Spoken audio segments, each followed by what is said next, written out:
Hey everybody, and welcome back to the deep dive. You guys requested this one, and wow, are you in for a ride? This is going to be something.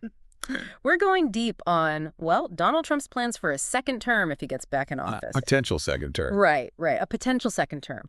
We're working off his recent interview with Kristen Welker on Meet the Press, NBC, and he really let loose on, well, a lot of stuff. He did. Yeah, so should we just jump right in? Let's do it. All right. So one of the first things that really jumped out at me was this. He says he's going to pardon the January 6th rioters. On day one. Yeah, his first day back in office, day one. And his reasoning. He said, these people are living in hell. Right. I mean, talk about a strong opening statement. What you think? Oh, it's definitely bold. I mean, it makes you wonder right away, what are his priorities? Yeah. And how does he view what happened on January 6th? Exactly. This isn't just about the legal stuff. It's about the message she's sending. Right. And it seems like she's saying he sees these people as victims, not as people who did something wrong. Interesting. And how does that compare to, how he's saying he won't go after Biden with a special prosecutor? He said, retribution will be through success. It almost sounds, I don't know, kind of peaceful. Yeah, you're right. It's a really interesting contrast. Yeah. On the one hand, you had the pardons, which feel very much like, well, the old Trump. Combative. Yeah, exactly. Yeah. But then with his opponents, he's like, I'm taking the high road. It's possible he's learned something from his first term. Yeah, all those investigations. Exactly. Maybe he wants things to be calmer this time. Or maybe it's strategic. Oh, you think? Make him look like he's above it all. Focused on actually running the country. So we've got this maybe more peaceful approach to, well, his rivals. Yeah. But then he gets to immigration and whoa, things get messy. Definitely more complicated. He's talking about mass deportations. And not just individuals, like families. Even families where some people are citizens and some aren't. Mixed status families, yeah. But then in the same breath, he's talking about maybe making a law for dreamers. Right. I mean, how do we put those two things together? They seem completely opposite. Well, it is important to remember what we're talking about when we say dreamers. Okay. These are people who were brought here illegally when they were kids. Right. Many of them don't even remember the country they came from. Grew up here, went to school here. Exactly. And for a lot of them, they feel American. Makes But sense. that just, on paper, they're not. Yeah. And there have been a lot of attempts to pass laws to give them a path to citizenship. Both parties, right? Yeah, there's been support from both sides, but nothing has passed yet. Okay. So Trump is saying, hey, maybe I'll work with the Democrats on this.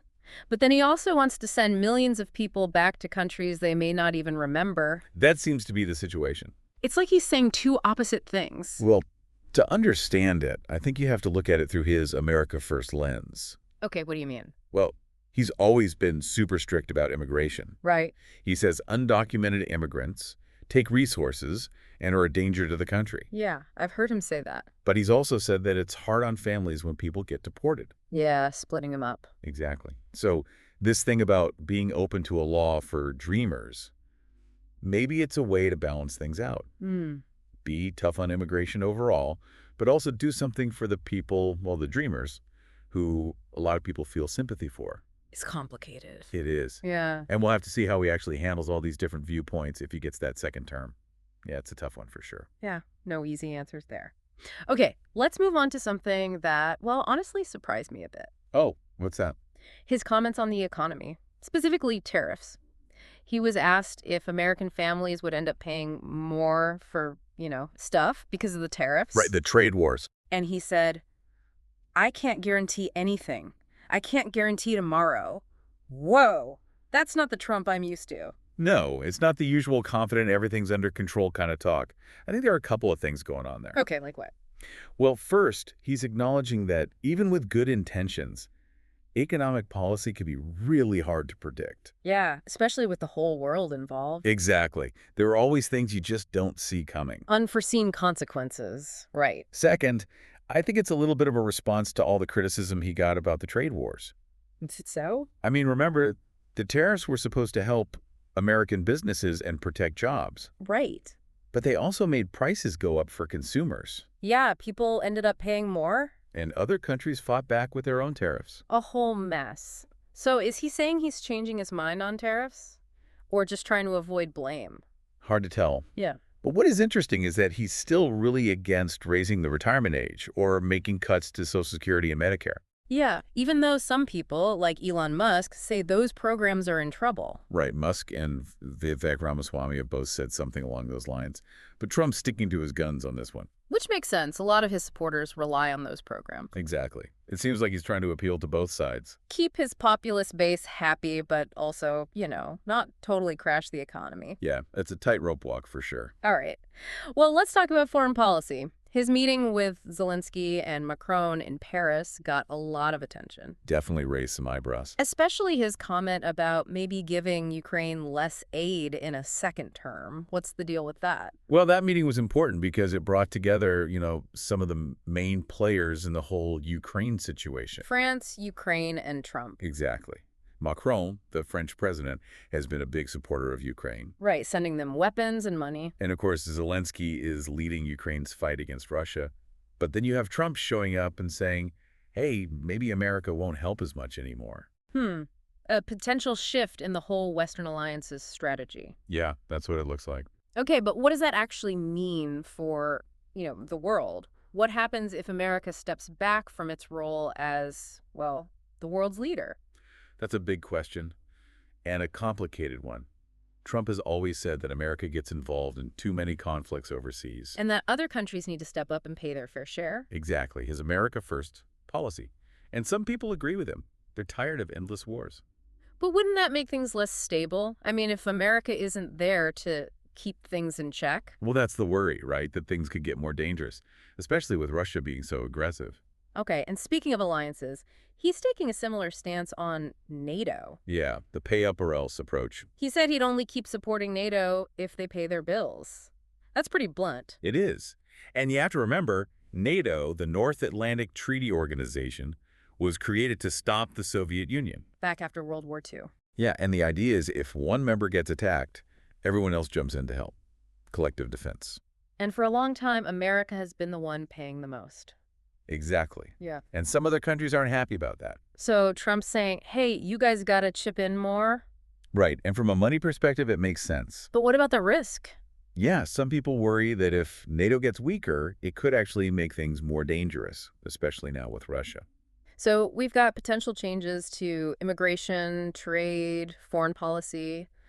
But one thing that does seem different is his tone. Remember that American Carnage speech from his first inauguration? Yeah, that was pretty dark. Now he's talking about unity. Did he really have a change of heart? Or is it just, a way to get more votes? It's tough to say what's really going on in his head. But there's no question that he's softened his language. He even said he'll treat people who didn't vote for him just as well as his Magier supporters. Really? Yeah, maybe he's trying to broaden his appeal. We come across as someone who brings people together instead of dividing them. A unifier, not a divider. Exactly. But of course, actions speak louder than words. We'll have to see if his policies actually match this new tone. Yeah, it's a real shift from, how he was before. It is. And it's not just the tone. It feels like his whole approach to governing has changed.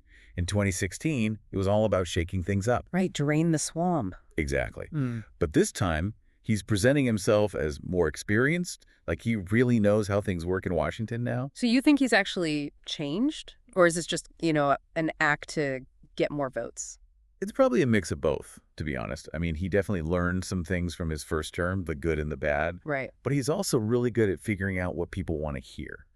And he changes his message to fit the moment. So what does all of this mean for the future of, American politics?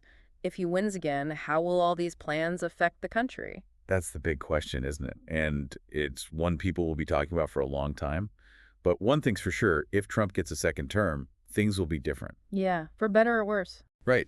His policies will have a big impact on people's lives here in America and around the world. We've talked about his plans for immigration, the economy, healthcare, foreign policy. But what about the bigger picture? The cultural and political landscape. Could another Trump term make the divisions in our country even worse? It's definitely a risk. His words and his actions tend to, polarize people. Yeah, people either love him or hate him. And it's possible that another 4 years of Trump could make those divisions even deeper. It's scary to think about. It is. His supporters see him as a strong leader.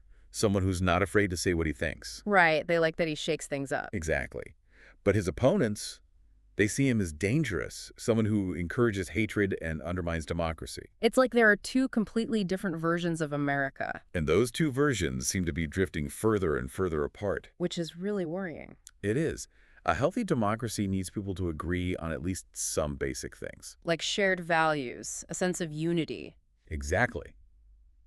But that seems to be disappearing.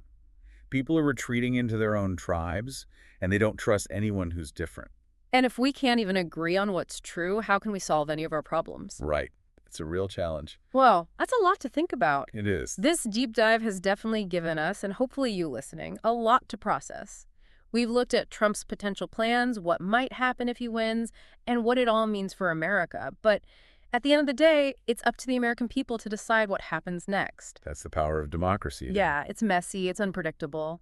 But we get to choose our own future. So it's important for all of us to stay informed, to talk about these issues, to make our voices heard. Absolutely. Well, on that note, I think it's time to wrap up this deep dive.